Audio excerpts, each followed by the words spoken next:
I was halfway through packing my suitcase when my husband walked into the bedroom and asked, "Why are you packing?" I didn't answer. Instead, I handed him the paternity test.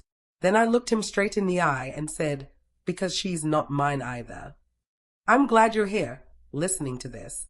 I need someone to hear the whole story, because up until that moment, I felt like my entire world had been quietly rotting underneath my feet, and I didn't even know it. So let me pull you back a little, to where it all started, before the suitcase, before the test results, before the betrayal that nearly hollowed me out. This didn't happen in some big dramatic city or in a glamorous life with flashing lights.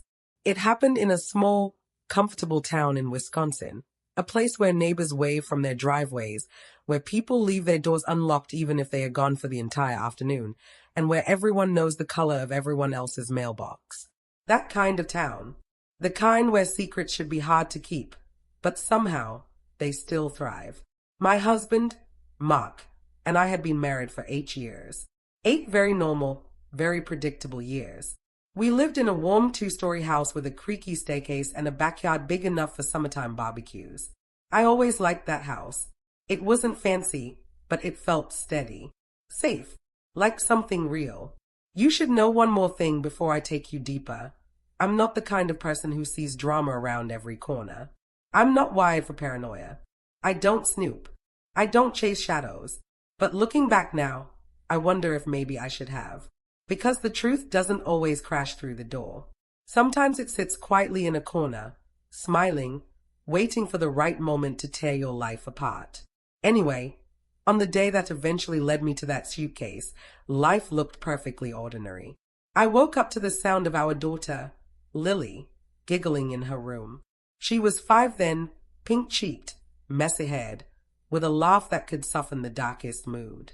I remember going into her room, brushing her hair back, thinking, really believing, that she was mine in every possible way. Blood, soul, heart, everything. I was wrong, but I didn't know that then. None of the cracks were showing yet. I got her dressed, made breakfast, kissed Mark on the cheek as he grabbed his coffee and left for work. That morning was like hundreds of mornings before it.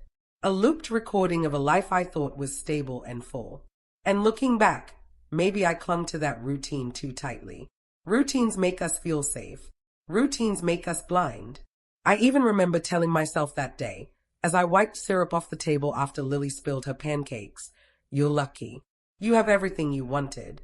Maybe that was the universe's idea of a joke, because later, that same evening, hours before my world began to tilt, Mark came home unusually quiet. Not upset, not stressed, just distant. Like a man who was only half present, half connected to the life he'd built. And it's funny, tiny things like that don't make sense until you look back through the filter of betrayal. Then suddenly every little detail feels like a clue. But at the time, I simply asked him how his day was. He said, busy. Nothing more. I didn't know then that what was actually busy were the lies he was juggling. You probably think the first clue in this story was something big, like a forgotten phone, or a suspicious message, or a late night that didn't add up. But no, the beginning of the end came from something so small, so harmless seeming, that I didn't realize its weight until months later. And even now, retelling it, I can still feel the slight shift in the air. It started the night I overheard Lily say something to Mark. It was bedtime. I was in the hallway, walking toward her room, when I heard her tiny voice whisper, "Daddy, do you think she'll ever find out?" She was 5. 5. No 5-year-old should be whispering things like that. But I didn't hear Mark's response. The door was mostly closed, and they were talking softly. I pushed it open and walked in. Lily popped upright, smiling like she hadn't said a word. Mark stood beside her bed, hands in his pockets, posture stiff. "Find out what?" I asked casually, like my heart hadn't just skipped. Mark laughed too quickly. "She's talking about your birthday surprise." It wasn't even close to my birthday, and I remember looking at him, thinking, why would you lie about something so small? I didn't press. I didn't want to turn into one of those suspicious spouses who make a mountain out of every odd moment. I told myself it was probably nothing. Maybe I misheard. Maybe Lily was talking about something else entirely. Kids say weird things. Adults overthink. Life continues. So I let it go. I shouldn't have. Weeks passed. Normal weeks. Happy weeks, even. But that moment, a single whispered question from a child lodged itself somewhere in the back of my mind like a splinter that kept catching. And slowly, tiny things began piling on. A few mismatched details. A few too quick explanations. A feeling. A sense. You know that quiet ache of intuition you try to ignore? The one that tells you something is wrong even when everything looks picture perfect? Yeah, that. But the moment that truly set everything in motion, the moment that turned my story into the kind of confession I'm now sharing with you, didn't arrive with any warning. It didn't announce itself. It slid into my life quietly, disguised as a harmless errand. I found an envelope one afternoon. Just an envelope. White. Sealed. Sitting on the passenger seat of Mark's truck when I borrowed it to run to the grocery store. My first thought was that it was just work paperwork. He's an electrician, always carrying around invoices or estimates or scribbled diagrams. So I didn't even think to touch it. Not then. But before I got out of the truck, I noticed one thing. My name wasn't on it. His name wasn't on it. There was no name at all. Just a number in the corner. A date. That alone wouldn't have mattered. But the date? It was from 5 years ago. The week Lily was born. I didn't know why that bothered me. I just knew it did. And that feeling, that little jolt of instinct, was the real beginning. I didn't open the envelope. Not then. I only held it for a second, let the uneasiness settle in my stomach like a stone, and placed it exactly where I found it. But for the rest of the day, I couldn't stop thinking about it. And that's the thing about doubt. Once it enters your mind, it whispers. It multiplies. It grows teeth. I didn't know it yet, but that envelope would eventually lead me to the truth. And the truth? It would break me, rebuild me, and turn my entire life inside out. I'm telling you all this because the moment when I handed my husband the paternity test didn't come out of nowhere. It came from the slow drip of lies, from a child's whispered question, from a forgotten envelope with no name and a date that didn't make sense. It came from the silence between us that I didn't recognize until it was too late. And the worst part? I had no idea that the truth would be so much more twisted than betrayal. So much more personal. So much more cruel. Before everything fell apart, life looked normal. Maybe too normal, if that makes sense. But at the time, that normalcy felt like comfort. Like something I could trust. If I had known how fragile it really was, maybe I would have paid more attention. Back then, mornings were predictable in a way that made me believe I was living the life I used to dream about when I was younger. I'd wake up earlier than I needed to, because I liked the quiet moment before the house came alive. I'd sit at the kitchen table with my coffee, scrolling through my phone or making grocery lists or just staring out the window at the yard. The wooden fence, the little garden patch I kept trying to grow tomatoes in, the faded lawn chairs, all of it looked steady, peaceful, safe. Mark would come downstairs about 20 minutes later, still smelling like the cologne he sprayed before bed. He'd mumble a half-asleep morning, kiss the top of my head, then pour himself coffee like he'd been doing it on autopilot his entire life. He wasn't a talker in the mornings. Honestly, I didn't mind. Being around someone who moved quietly made me feel grounded. Then Lily would burst downstairs like a firework. She always announced herself by thumping down each step, usually wearing some combination of pajamas and costume accessories, fairy wings, a tiara, mismatched socks, whatever her brain decided made sense for the day. She'd jump into my lap or wrap herself around my arm and start rambling about her dreams, or ask if she could have ice cream for breakfast just this one time. Those mornings, I loved them. If life had a rewind button, those are the moments I'd go back to. The little ones, the soft ones. But life doesn't rewind. It only reveals. The thing is, when you're living inside a routine, you don't realize that the people around you might be wearing masks. You don't look for lies when everything feels comfortable. And I was comfortable. I was happy. Or at least, I thought I was. Mark and I had a good rhythm. Not perfect, no marriages, but good. We weren't screaming at each other, We weren't distant. We didn't have those dramatic fights you see in movies. Sure, we had disagreements about money sometimes, or about me wanting more help around the house, but they were normal arguments. The kind you forget about by the next day. He worked long hours, but he always had. Being an electrician meant early mornings and unpredictable days. Sometimes he'd come home with paint in his hair or dust on his boots, and he'd joke that he was keeping the lights on in this world, one loose wire at a time. I believed him. I had no reason not to. And Lily, God, she adored him. He was her hero. She'd wait by the window when she heard his truck in the driveway, jumping up and down like he'd been gone for years instead of just a few hours. He'd scoop her up, spin her around, and she'd giggle so hard she could barely breathe. Watching them together made me love him more. Made me believe he was the kind of man who would never break our family. That belief, that blind trust, it still stings when I think about it. But before the truth started leaking through the cracks, before my gut started whispering things I didn't want to hear, life had a softness to it. We had dinners at the table most nights. We watched old sitcoms after Lily went to bed. We spent quiet evenings folding laundry together, complaining about how socks disappear like they have their own secret escape routes. We planned vacations we rarely took. We talked about maybe having another baby someday. We even had a running joke that if we ever won the lottery, which we did not, obviously, we'd buy a cabin on a lake and live off grilled cheese sandwiches and peas. Looking back, I don't know how much of that dream was real and how much was just me painting over things so I didn't have to see the truth beneath. But I know this, at the time, I believed it. Completely. And maybe that's the saddest part. I wasn't living in denial. I was living in faith. But even in the happiest routines, there are warning signs. Small ones. Tiny little flags you don't want to acknowledge because acknowledging them means your safe little world might not be as safe as you think. For me, it started with Mark's phone. He'd always been casual about it before. He'd leave it on the counter, plugged in by the microwave, sitting on the couch cushion, wherever. But around the time Lily whispered that strange little question in her room, "Do you think she'll ever find out?" I noticed he started keeping his phone closer. Not dramatically, not suspiciously, just closer.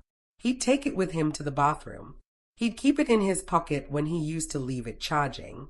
He'd tilt the screen away sometimes when he was reading something. Little things I immediately brushed off. Maybe work got more stressful, I told myself. Maybe there were private conversations he didn't want a 5-year-old interrupting. Maybe. You become very good at maybe when you're trying to protect your peace. Another thing changed, too, though I didn't see it as a change at the time. He became more affectionate. More guilty affectionate. Random forehead kisses. Extra hugs. Long, tight ones. Compliments out of nowhere. All things I loved, don't get me wrong, but things that, in hindsight, felt almost like apologies for something he hadn't confessed yet. I didn't question it. I just felt grateful. I thought, wow, maybe this is what 8 years of marriage is supposed to feel like when you're in a good place. It wasn't a good place. It was a smokescreen. The last tiny sign, so small I dismissed it instantly, happened one Sunday morning. We were in the living room. Lily was building some lopsided Lego castle. I was folding laundry on the couch. Mark was watching TV, but then he reached over, squeezed my knee, and said out of nowhere, "You're a really good mom." And that should have made me smile. It should have warmed my chest. But something about the way he said it, they were good words said with a sad tone. Like a compliment that hurt to give. Like a sentence that was carrying a secret inside it. I remember laughing lightly and nudging him with my shoulder. Well, yeah, someone has to make sure these two weirdos survive, I joked. He forced a smile. Forced. I only recognize it now. At the time, I just kissed him on the cheek and kept folding laundry like nothing was wrong. It's strange how the truth hides itself. How people hide behind everyday moments and your own trust works against you. If someone asked me back then if I thought my marriage was cracking, I would have said absolutely not. I would have said I married a good man. I would have said my family was strong. But the cracks were already spiderwebbing beneath the surface. I just hadn't looked down yet. One ordinary night, maybe 2 weeks before the envelope incident, Lily was up late with a stomachache. I was sitting on the bathroom floor with her, rubbing circles on her back while she cried into my shoulder. Kids get sick. It happens. But something about her sobs, something about how fragile she looked, made me feel extra protective that night. When Mark came in to check on her, she reached for him immediately. She always did. He scooped her up, rocked her gently, whispered something into her that made her calm down instantly. And in that moment, watching them, feeling their bond, I had this strange flicker of a thought. She loves him so fiercely. But then another thought followed, one that didn't make sense at the time, one that felt like a stray thread my brain grabbed. Why does she look so much like him? More than she looks like me. It wasn't suspicion. Not then. Just an idle observation. Parents say stuff like that all the time. Oh, she's got your nose, or she has my eyes. I never made a big deal out of genetics. I didn't even think about it again for days. But that was the first time my brain registered something without telling me why. The town, the house, the routines, the laughter, they all painted such a convincing picture of stability that I didn't notice the shadows growing around the edges. I trusted too easily. I assumed too much. I believed love was enough to keep lies from forming. I know better now. If I could go back, if I could shake the version of me who kept brushing off tiny warnings, I would tell her to look closer, to question the things that felt almost right, not just the things that felt wrong, to listen when a child said something that didn't make sense, to follow her instincts instead of silencing them in the name of keeping the peace. But that version of me is gone. She disappeared the moment I picked up that envelope from Mark's truck, the moment I held it in my hand and felt a strange coldness spread through my chest. You don't know you're standing on a trapdoor until you fall through it. Back then, though, I was still naive, still hopeful, still building my days around a version of my life that only existed because I hadn't touched the truth yet. And the truth, it was waiting, just behind the normal days, just behind the routines I loved, just behind the smiles I trusted. All it needed was one moment, one push, to explode into the open. And that moment was coming. The envelope didn't leave my mind. Not that day, not the next, not even a week later. It just sat there in my thoughts like an unanswered question I was too afraid to say out loud. I kept telling myself it was nothing. I tried convincing myself it was some forgotten document from the year Lily was born, maybe hospital bills or old insurance papers or just some boring form Mark never threw out. I repeated those excuses until they sounded like truth. But the human mind is strange. Even when you tell it to forget something, it stores the feeling anyway. And the feeling that envelope gave me, cold, uneasy, wrong, didn't go away. The first real moment that made my stomach twist came a few days later, on a quiet Thursday afternoon. I was cleaning out the hallway closet, trying to reorganize the coats, hats, shoes, and all the random things that seemed to multiply in darkness. Lily was coloring at the table. Mark was supposed to be at work. I was kneeling on the floor, sorting through a pile of gloves, when my hand hit an old showbox. I pulled it out, thinking it was one of Lily's memory boxes or maybe Mark's stash of space screws and random hardware. But when I lifted the lid, I found something else entirely. Inside were documents. Old ones. Most of them weren't strange. Bank statements, a couple of car maintenance receipts, even a birthday card from Mark's mom. But buried under those was a folded piece of yellowed paper with a coffee stain across one corner. Something about that paper made my pulse tick up. Maybe it was the discoloration. Maybe it was the way it was tucked all the way at the bottom. Maybe it was because my gut had been whispering at me for weeks already. I unfolded it slowly, like it might break in my hands. It was a hospital document. A certificate. Not a birth certificate. Not exactly. More like a receipt of delivery. Something that listed the time, the attending doctor, the room number. Small, basic details that hospitals generate during any birth. But the part that made me pause wasn't the content.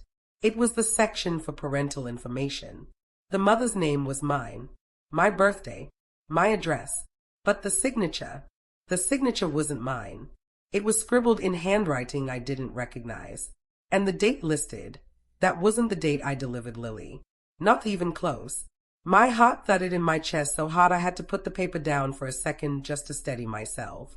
I checked again. Same document. Same patient number. Same small details. But a different date. A different signature. A version of my child's birth that didn't exist. I closed the box abruptly, almost out of instinct, as if someone might walk in and catch me snooping, even though it was my own closet. I shoved it back into the corner and shut the door. I wasn't ready to understand what I saw. Not yet. I told myself it was an old clerical mistake. Hospitals mix things up all the time. Maybe they printed the wrong version and Mark kept it for some reason. Maybe it had nothing to do with anything. But there was a pattern forming now, a whisper in the back of my mind saying, "Look closer. Something's not right." That night, I couldn't fall asleep.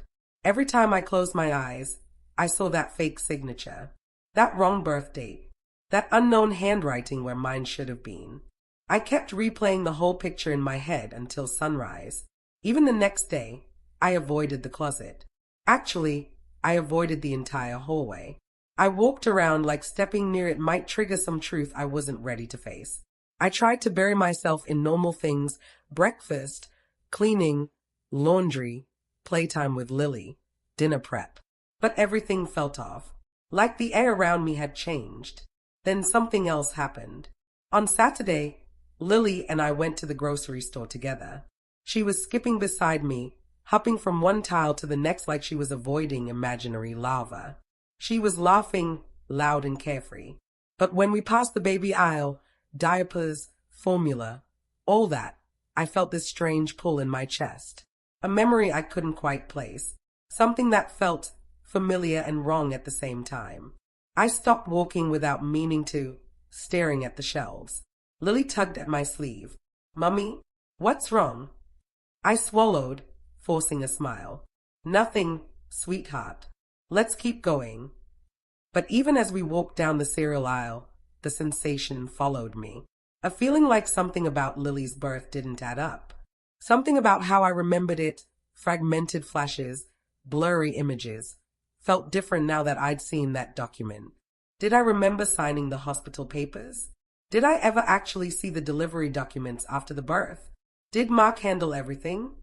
Was I too exhausted to notice? Too trusting? Too blind? When we got home, Mark was in the living room, sitting on the couch scrolling on his phone. He looked up, smiled, asked how shopping went. Everything sounded normal. Everything looked normal. But I didn't feel normal anymore. He asked, "You okay? You look pale." I shrugged it off. "Just tired." He nodded like that was enough. Maybe he believed it. Maybe he wanted to believe it. I wanted to ask him about the showbox, about the paper, about the signature. I wanted to ask him why he had an envelope dated the week Lily was born, why he'd grown quiet, why his hugs felt guilty. But I didn't, because once you ask one hard question, the others follow. And I wasn't ready yet. The real shift, the moment that snapped me from uneasy curiosity into genuine suspicion, happened 2 days later on the way home from preschool pickup. Lily was in the back seat humming a song she learned in class, kicking her legs, staring out the window. Then, without warning, she said something that made every muscle in my body freeze. "My other daddy says I'm a good listener." I felt my grip tighten on the steering wheel. I didn't react right away. I couldn't. It was like the words hit a wall in my brain before they made sense. I forced my voice to stay calm. "Yo, what?" She swung her legs. "My other daddy." I swallowed hard. "Do you mean Grandpa?" "No," she said simply. "My other daddy. The one who said we have a secret." There was no oxygen in the car for a moment. The world outside blurred. I kept my voice steady. "Honey, who told you that?" She shrugged like it wasn't a big deal.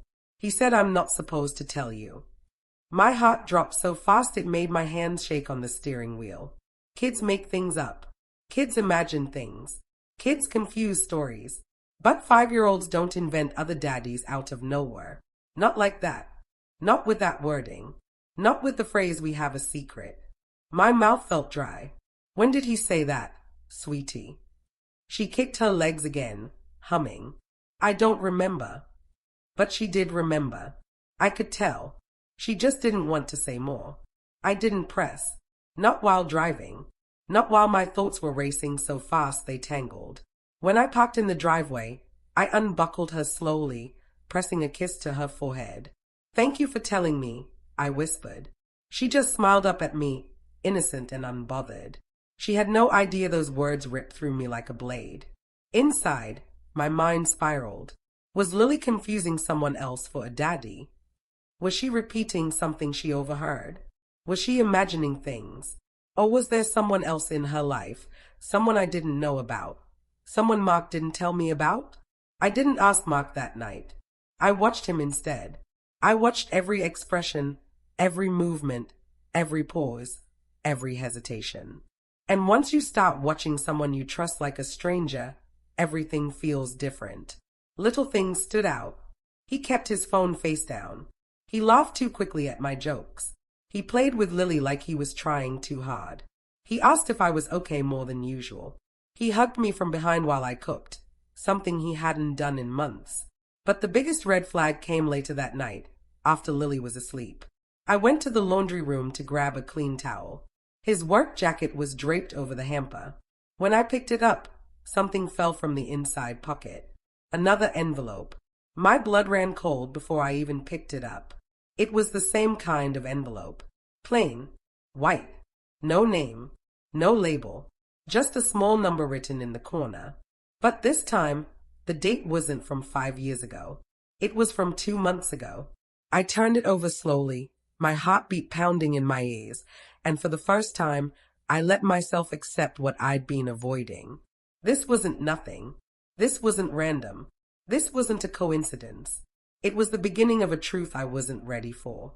And whatever was inside that envelope, whatever Mark was hiding, was connected to Lily. Connected to a lie. Connected to something he thought I'd never find out. I didn't open it that night. I couldn't. I felt like touching the truth would burn me. I tucked it into the back of my drawer, closed everything carefully, and went to bed beside a man I suddenly wasn't sure I knew at all. And as I lay there beside him, staring at the ceiling, listening to his steady breathing, I had no idea that this was just the start. The first thread, the beginning of the unraveling. I didn't sleep the night I found the second envelope. I kept rolling over, staring at the ceiling, feeling my heartbeat thump against the inside of my ribs like it was trying to warn me of something. Mark slept beside me, completely unaware that my whole world had just shifted beneath the surface. It's strange how silence can be louder than any sound. The quiet in our bedroom felt thick, heavy. Every inhale he took felt like a lie. Every exhale felt like a secret slipping past his lips. By morning, I was exhausted, jittery, and barely holding myself together. But something inside me had changed. I wasn't just uneasy anymore. I wasn't brushing things off or telling myself it was all in my head. I was finally ready to follow the truth, no matter where it led. That day, after I dropped Lily off at preschool and Mark left for work, I walked straight into our bedroom, opened my drawer, and took out the envelope. My hands trembled. Not lightly, full, noticeable shaking. I stared at the seam of the envelope for a long minute, like opening it would unleash something I couldn't undo. But by then, I already knew I couldn't go back to pretending. Not after everything I'd seen. Not after everything Lily had said. So I opened it. Inside were 3 things. 1, a folded sheet of paper, official looking. 2, a smaller slip, like a receipt. 3, a photo. The moment I saw the photo, my chest tightened so hard I had to sit down. It wasn't a recent picture. It was old, very old, printed on cheap glossy paper. It was a photo of a newborn baby wrapped in a hospital blanket. Tiny, red-faced, eyes shut tight. At first glance, nothing seemed unusual. But then I flipped it over. On the back, in small handwriting, it said, Baby A, 6 pounds, 2 ounces.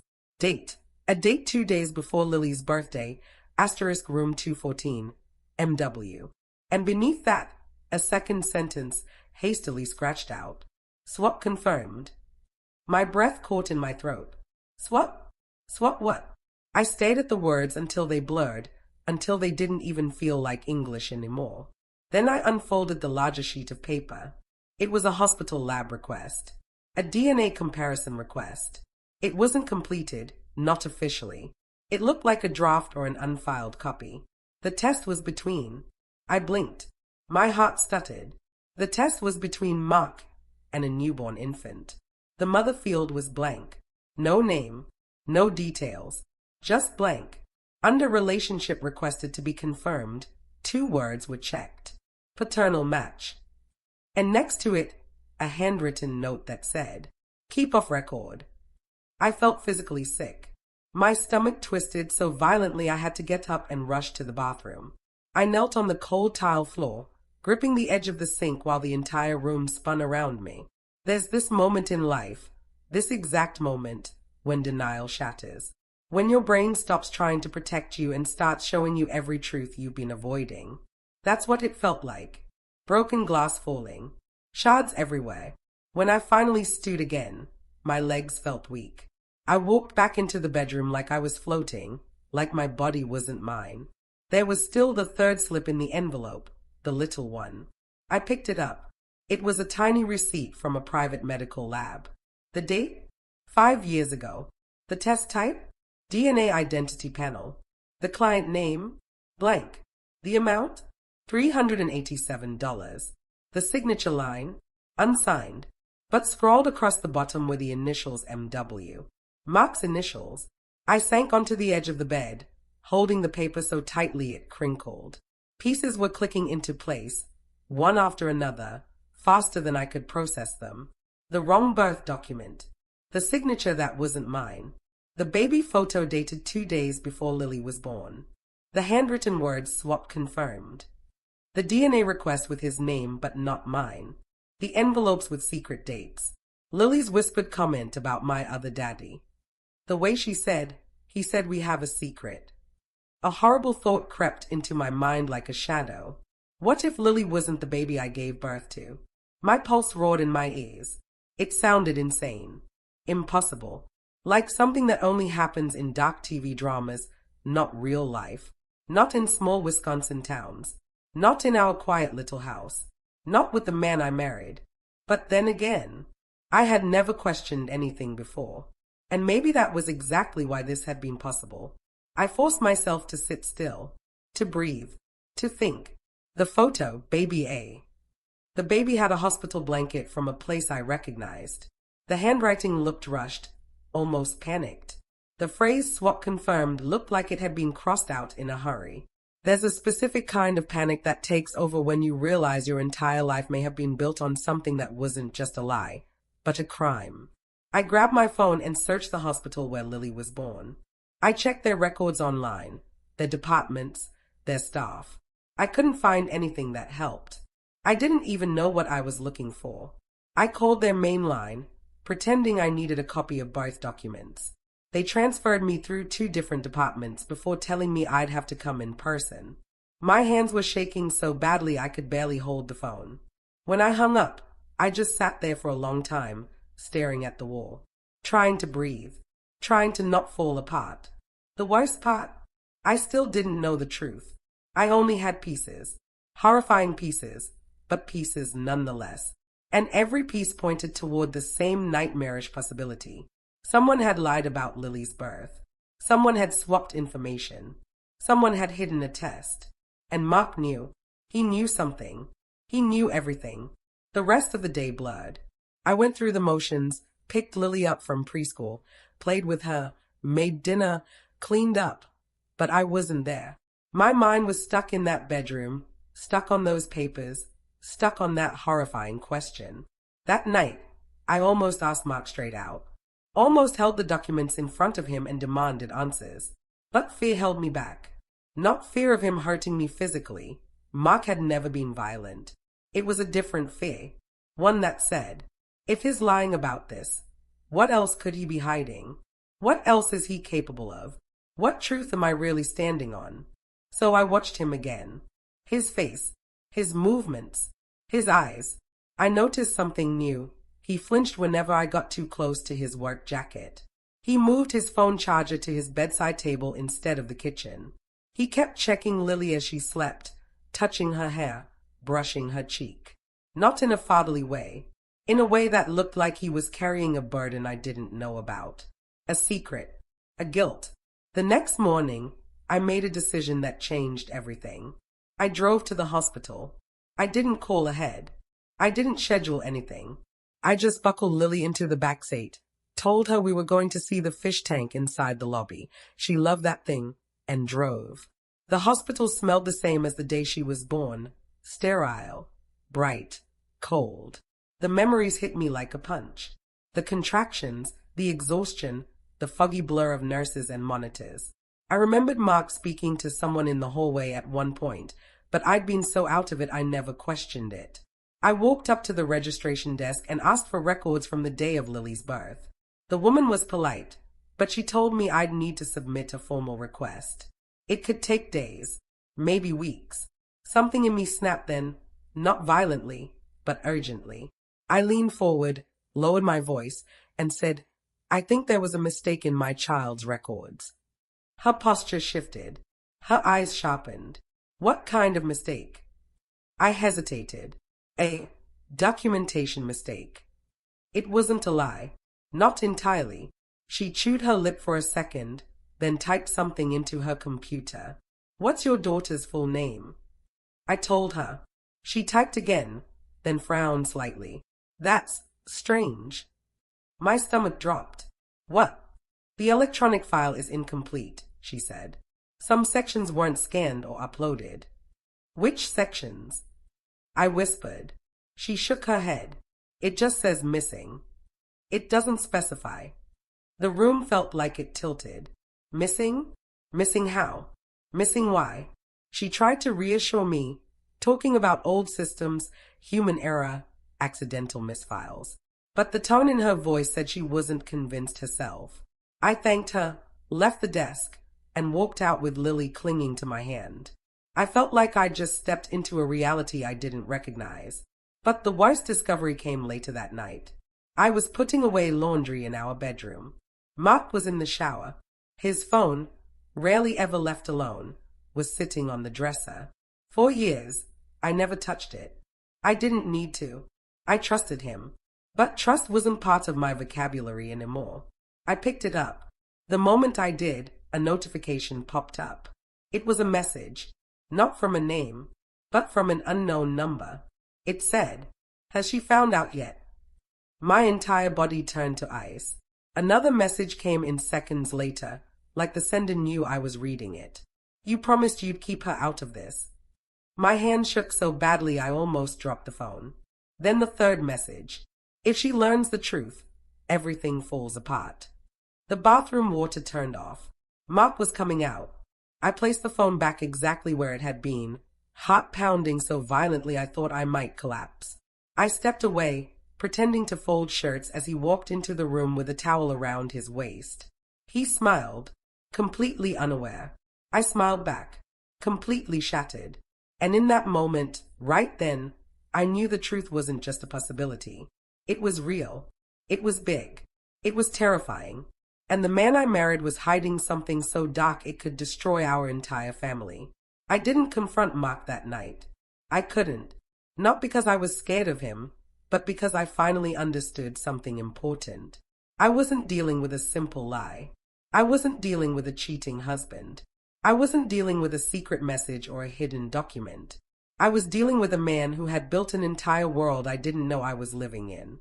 A man who was afraid of me finding the truth. A man who was communicating with someone who clearly knew more than I did. "Has she found out yet? You promised you'd keep her out of this. If she learns the truth, everything falls apart." Those messages weren't about infidelity. They weren't about another woman. They were about me, my knowledge, my silence, my role in whatever twisted secret he'd been protecting for years. And if I was going to survive this, if I was going to protect myself and Lily, I needed to be smart. Very smart. That night, lying beside him in bed, I stared at the ceiling again, but this time the fear was gone. Not because I wasn't terrified. I was, but because something else had taken its place. Cold clarity. The kind of clarity that comes when you have no choice but to step outside your own life and look at it like a stranger. And when I did, everything made sense in a way it hadn't before. The late nights, the strange behavior, the fake signature, the DNA request, the envelopes, the missing hospital records, the messages, Lily's other daddy, the whispered, "Do you think she'll ever find out?" Every breadcrumb pointed to one thing. This wasn't an accident. This wasn't a mix-up. This was intentional. And if it was intentional, then someone had orchestrated it. That someone was in my house, sleeping beside me, breathing evenly as if he didn't have the weight of a lie heavy enough to crush a person sitting on his chest. I lay there quietly and studied him. His face, his jawline, his features, his calmness. It struck me that I didn't know him at all. Not really. I knew the husband version, the father version, the warm hand on my back during hard nights, the steady presence in our home, but not the person behind all that. Not the man who made choices without me. Not the man who hid the truth about my own child. And somewhere in that long, silent night, something inside me changed. I stopped being the woman who brushed off warning signs. I stopped being the woman who trusted without question. I stopped being the woman who waited for the truth to reveal itself. I became the woman who would find it. And I started planning. Not revenge. Not yet. Not even confrontation. Just truth. I needed proof. Real proof. Proof I could walk into any office, any hospital, any courtroom with if it came to that. I knew that whatever Mark had hidden wasn't going to be written in plain language. It wasn't going to be easy to find. He had covered his tracks well enough that 5 years had passed without me noticing a thing. But now I was paying attention. And once a person like me pays attention, you can't unring the bell. The next morning, everything looked normal on the surface, but inside, I was a completely different person. I moved slower, let him talk first, watched his eyes, watched his reactions, watched the tiny, subtle shifts in his posture that had gone unnoticed for so long. He asked if I slept okay. I said, "Sure." He kissed my cheek. I smiled back. He went to work. I watched the truck leave, memorizing the direction. I waited 10 minutes. Then I grabbed my keys, buckled Lily in, and left too. Not to follow him, that would come later. This time, I drove to the one place that held the answers before he ever did, the hospital. I figured they wouldn't just hand me anything sensitive without a process, so I didn't ask for that. Instead, I asked for something simple and harmless. A tour. Not the baby ward, not directly. Just the hospital. Old wings, new wings, admin floors. I pushed Lily in her little umbrella stroller, nodding at the nurse guiding us, pretending to listen while I was really scanning every hallway, every station, every corner for a familiar face, a familiar name, a familiar woman whose initials might match MW. I didn't know if it would help, but I knew I had to start somewhere. Near the end of the tour, the nurse mentioned this wing used to be part of maternity 5 years ago, before renovations. My heart skipped. 5 years. Lily's birth year. I looked through the glass window into an office where archived documents were stacked on a table. "Are those old maternity files?" I asked. She nodded. "Yep. They're in the middle of digitalizing old records." Digitalizing, which meant someone had taken files out of the system, then supposedly re-uploaded them. Except Lily's weren't there. "Can parents check those?" I asked casually. She smiled apologetically, not without a proper request form. Of course, I knew that, but now I knew where they were. I didn't try anything reckless that day. I left with Lily, drove home, and spent the night pretending everything was fine. She colored. Mark played with her. We had dinner. We watched TV. It was normal, completely normal, and that made it even worse. Behind the normalcy was a truth big enough to crack the entire foundation of our lives. Later that night, after both of them were asleep, I sat at the dining table with every document I had collected so far spread out in front of me. The baby photo, the handwritten note, the hospital paper with the wrong signature, the DNA request draft, the receipts. I stared at it all and whispered to myself, "What did you do, Mark?" Not in anger, not in shock, but in a painful, quiet realization that I was about to uncover something that would change everything. And that's when my plan started taking shape. It wasn't some dramatic revenge fantasy. It wasn't a moment of rage. It was practical, logical, cold. Step 1. Locate all original hospital records. Not the digital versions, the originals. The ones in that archive room. The ones Mark never expected me to know about. Step 2. Get my own DNA test done with Lily. Privately. No names. No labels. No husband involvement. Just truth. If she wasn't biologically mine. I needed to know. Not hear.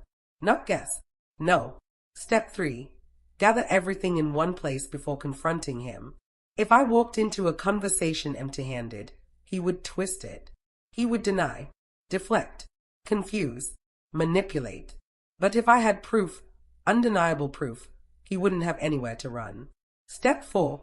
Protect Lily emotionally. She wasn't going to be dragged into this.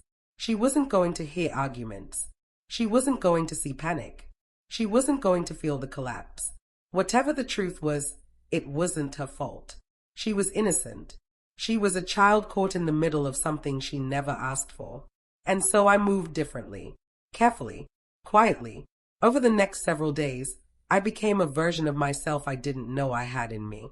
Calm, focused, meticulous. I watched Mark leave for work each morning, tracking what time he left, how long the drive took, when he usually returned.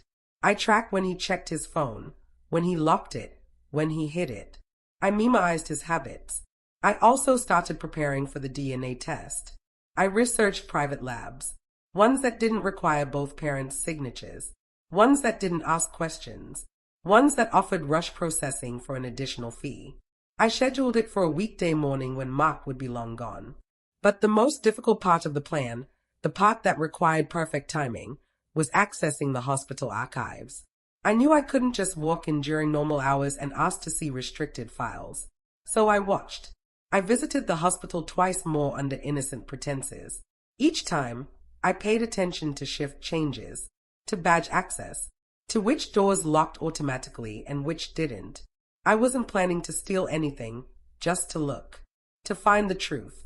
That second visit, I noticed something important. A temporary wall panel near the archive office didn't close properly. A tiny gap near the hinge, likely because of the renovation work. Behind it was a maintenance corridor that connected to the old maternity wing.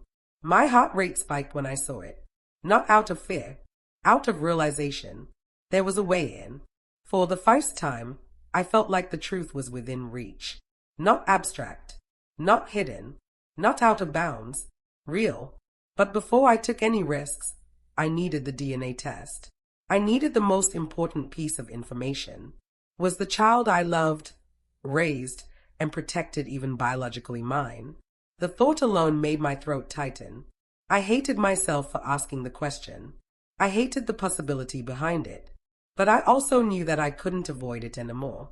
The morning of the test, I dressed Lily in her favorite outfit, a little pink sweater with a stitched bunny on the front. She was excited because I told her we were going on a special Mama Lily outing. We drove to the lab, a small building tucked between a pharmacy and a dental office.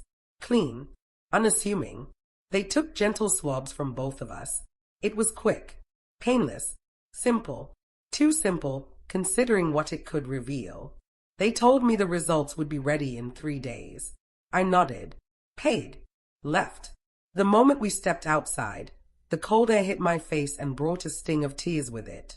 Not because I was sad, but because I was terrified of the answer. And underneath that terror was something else, a quiet, growing certainty. Not proof, not yet, but instinct. An instinct that whispered, "You're about to uncover the truth, and it will change everything." The DNA results arrived on a Wednesday morning. 3 days felt like 3 months. I barely slept. I barely ate. I functioned just enough to take care of Lily and keep up the appearance of normal life. Mark didn't notice. Or maybe he did. Maybe he was too scared to ask why I was quiet.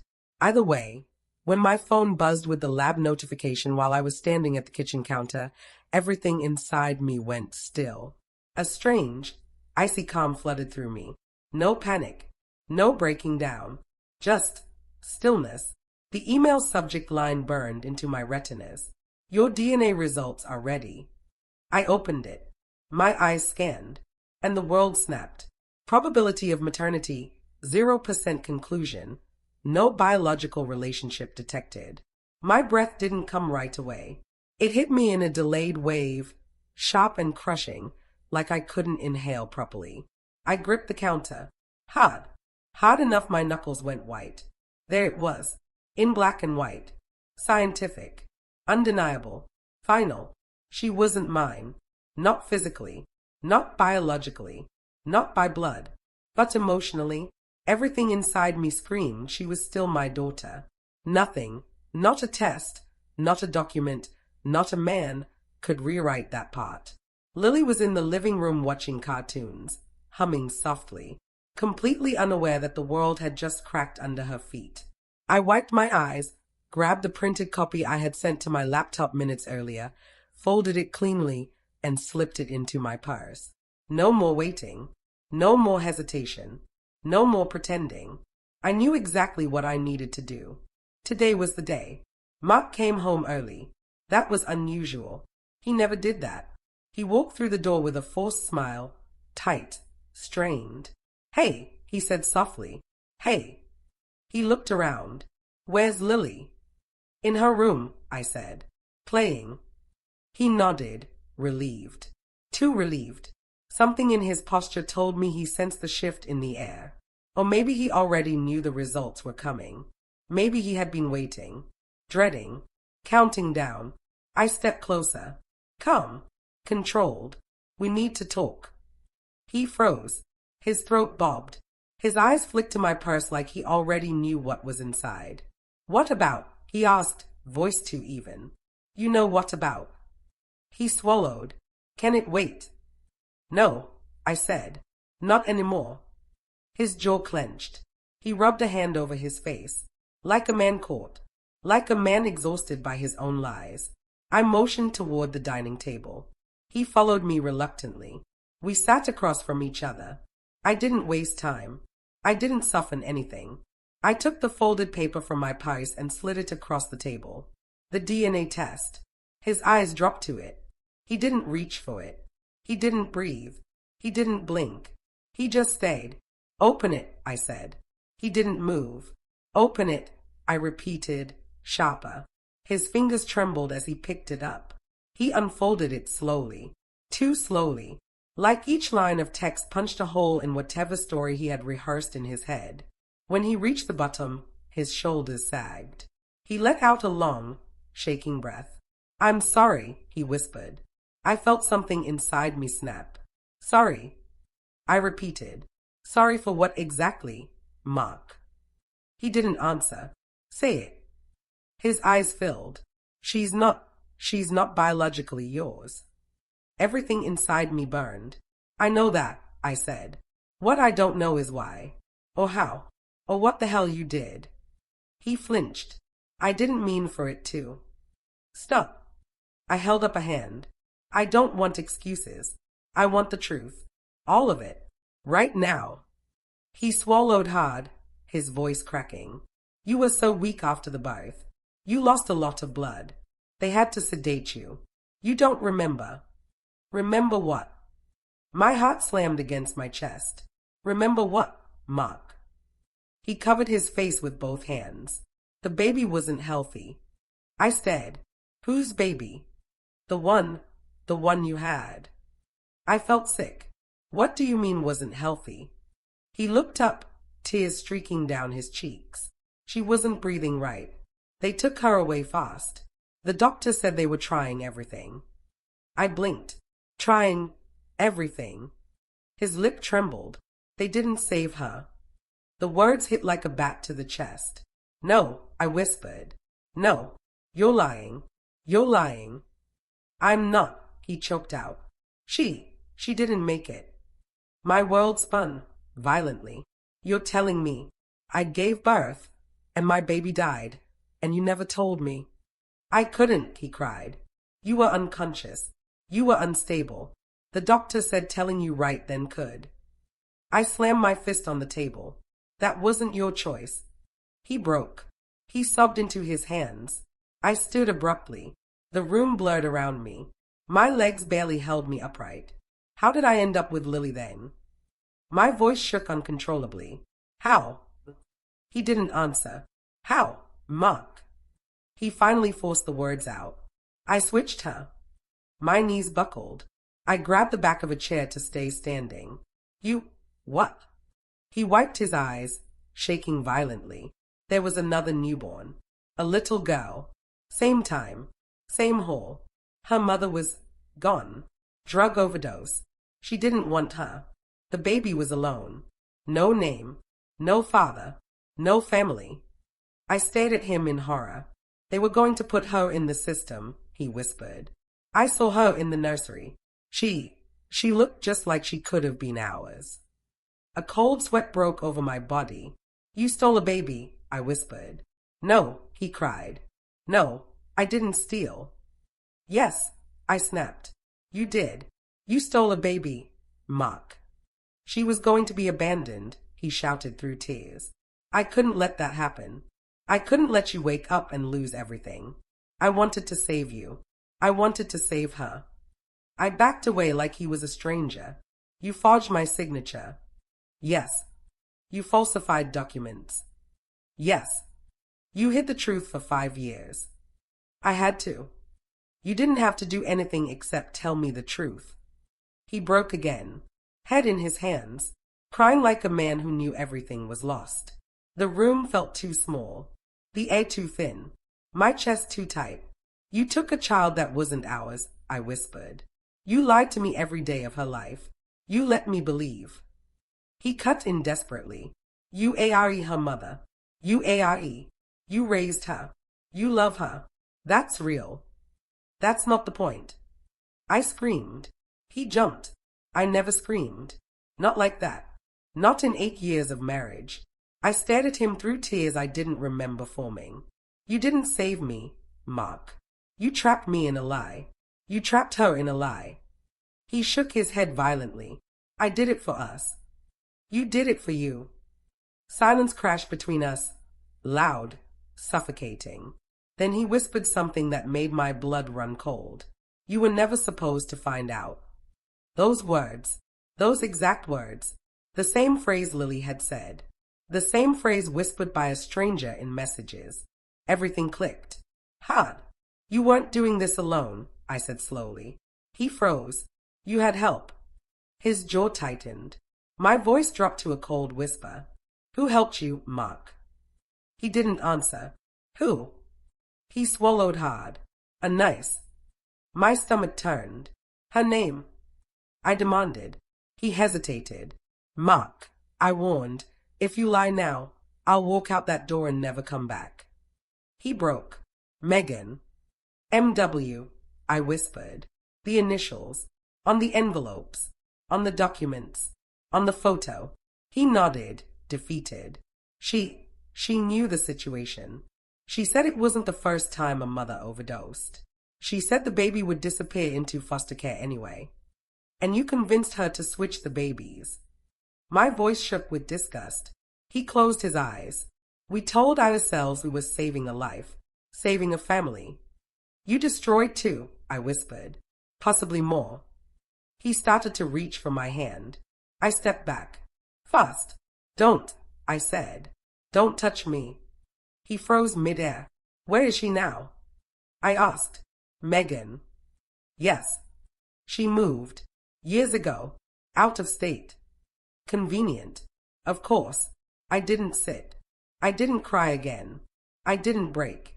Not now. Instead, I walked to the bedroom, opened my closet, pulled out my suitcase, and set it on the bed. He followed, panicked. What are you doing? I didn't pause. I grabbed clothes, shoved them inside. Please don't, he begged. Please, don't do this. We can fix it. You can't fix a kidnapping, I said coldly. I didn't kidnap. Yes, you did. He slumped against the doorway, sobbing into his hands. I zipped the suitcase, walked to Lily's room. She looked up at me with bright eyes. "Mummy, where are we going?" I knelt down, pulled her gently into my arms. "Somewhere safe, sweetheart." She wrapped her arms around my neck. When I turned around, Mark was standing in the hall, broken. "Why are you packing?" he whispered. I didn't answer. I handed him the DNA test. And then I looked him straight in the eyes and said the words that shattered him completely. "Because she's not mine either." I didn't look back when I walked out of the house with Lily in my arms and my suitcase rolling behind me. Not because I didn't want to. There was a part of me begging to turn around, begging to see if the man I'd loved for 8 years was still standing there, still unraveling. But I didn't look. Because once you take the first step away from a lie that big, you learn something very fast. If you look back, you'll break. If you break, you'll stay. And if you stay, you'll drown. The air outside felt colder than I expected. The sky looked too normal, too blue for a day when everything in my life had collapsed. But Lily's hand in mine was warm and small and real. And that was enough to keep me moving. I buckled her into the back seat, kissed her forehead, and whispered, "I love you so much." She smiled. She had no idea what had just happened in that hallway. No idea her world had shifted. No idea I had just learned the truth about the day she was born. Good. She didn't need to know yet. Not now. Not while she was still so little. I got behind the wheel, started the car, and drove. At first, I didn't know where I was going. I just needed distance. Space. Some air that wasn't thick with betrayal. 30 minutes later, without even thinking, I pulled into my sister Emily's driveway. I hadn't told her anything. I hadn't warned her. But when she opened the door and saw my face, she didn't ask a single question. She just wrapped her arms around me and pulled both me and Lily inside. I cried then. Really cried. Not the controlled tears I'd held in front of Mark. Not the silent ones I'd swallowed in the hospital lobby. This was different. This was grief. Grief for the baby I never knew. Grief for the life I thought I had. Grief for a marriage that had been built on sand. Grief for the version of myself who trusted too easily. Grief for the mother I truly was, and the mother I never got to be. Emily didn't push. She just let me fall apart. She kept Lily occupied with crayons and paper while I sat at the kitchen counter with a cup of tea I was too shaky to drink.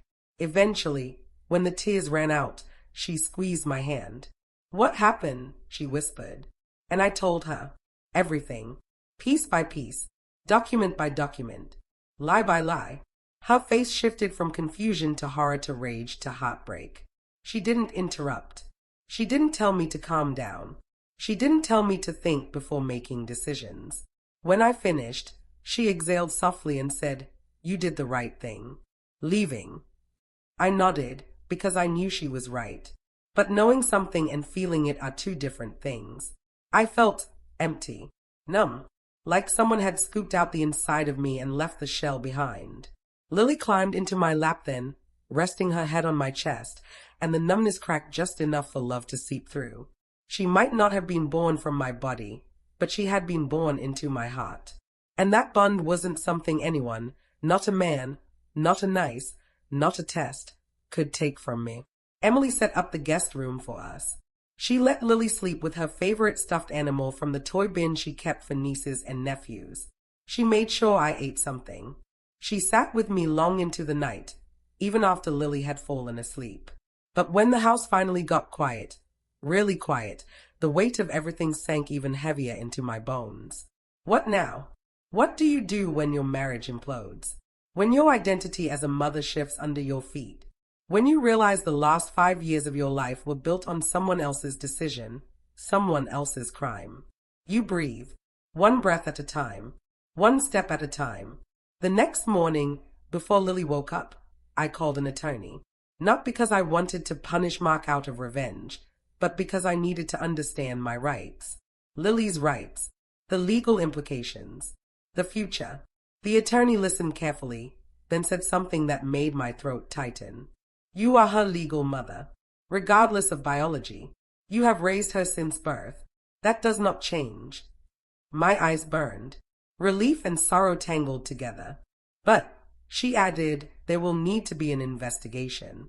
Because if what you're saying is true, this goes far beyond a family dispute. This involves medical fraud, custody fraud, possibly kidnapping, and the hospital may be liable. The word kidnapping hit like a hammer. Hearing it from a professional made it real in a way nothing else had.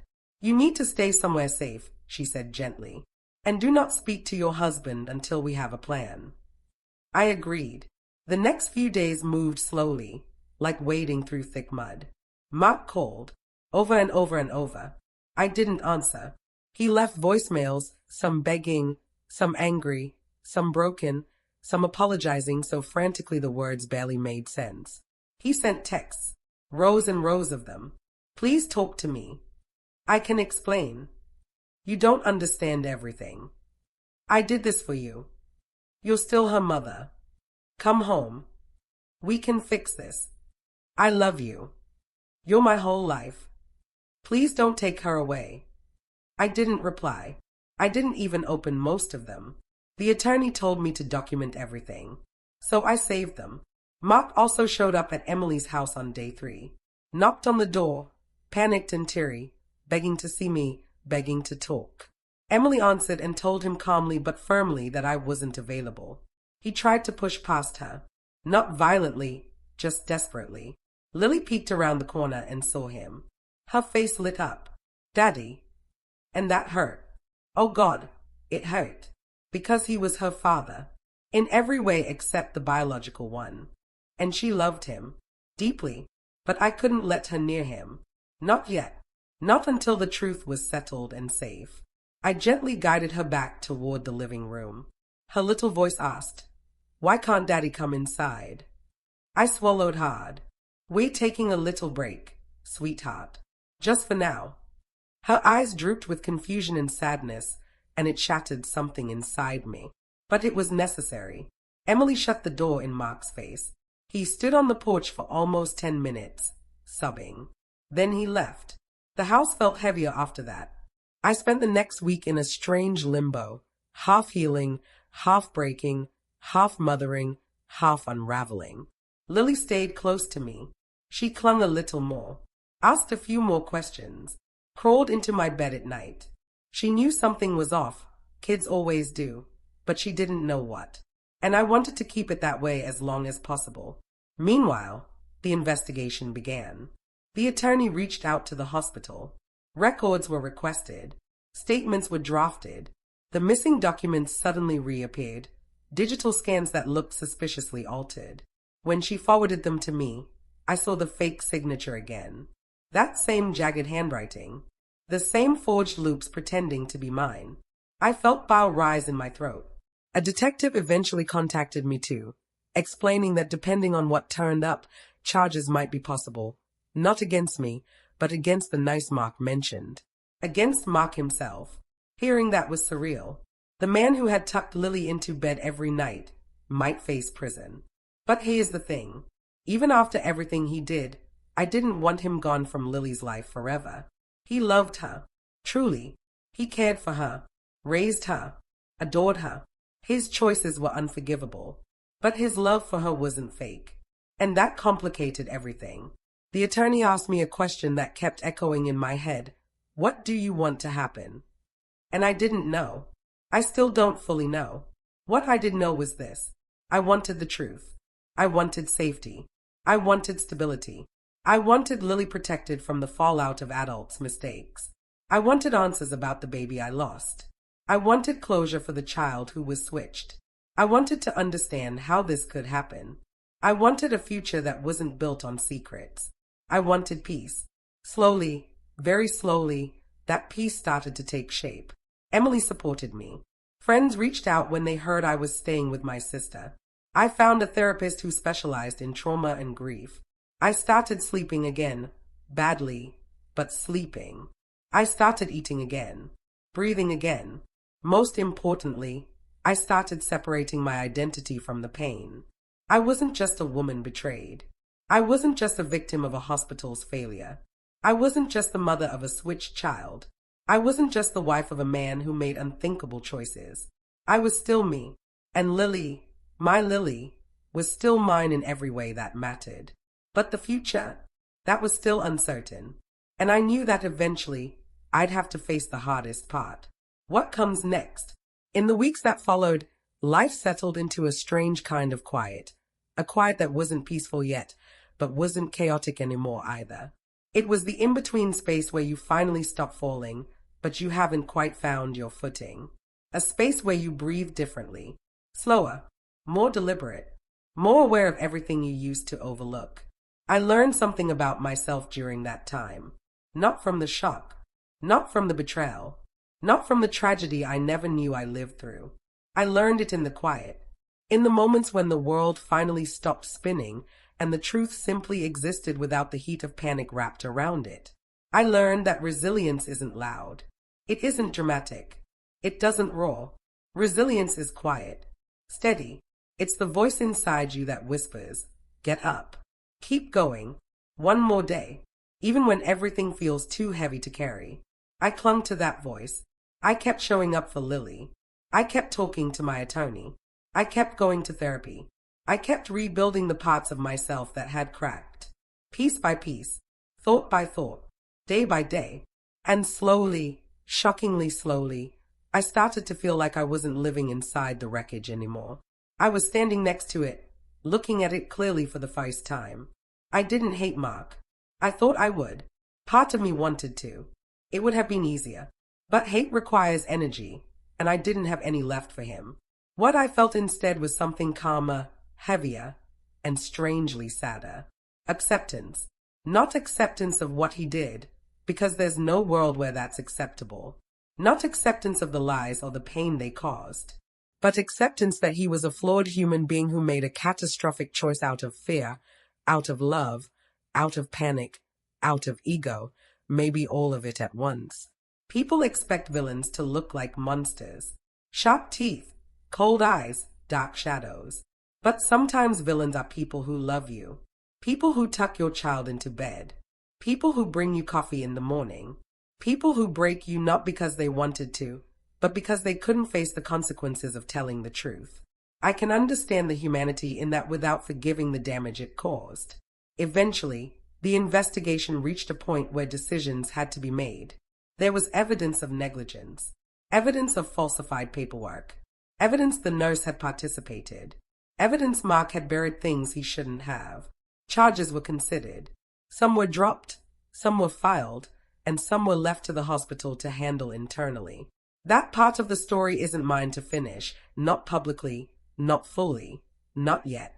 But I can tell you this. I didn't walk into those meetings with anger. I walked in with clarity, a mother's clarity, a survivor's clarity.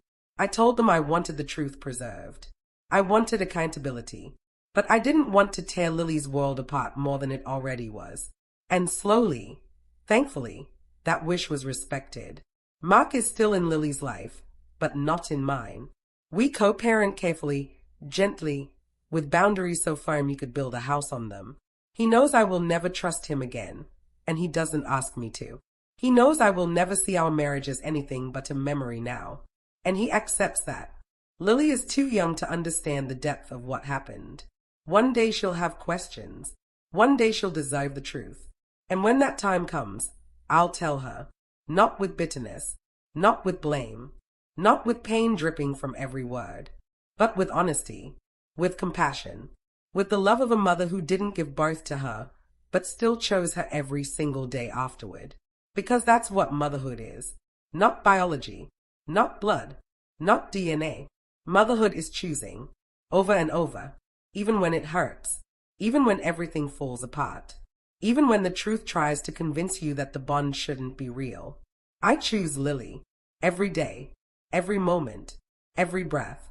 And that choice is the one part of my life that has never been a lie. A few months after everything settled, I found myself standing alone at a quiet lakeside park. The sun was setting. The water was still. And for the first time since this whole nightmare began, I felt calm. Not healed completely. Not whole yet. But steady. The kind of steady that comes from surviving something you never imagined you were strong enough to survive. I realized then what the moral of my story really was. what I wanted to share, what I hope someone listening might need to hear.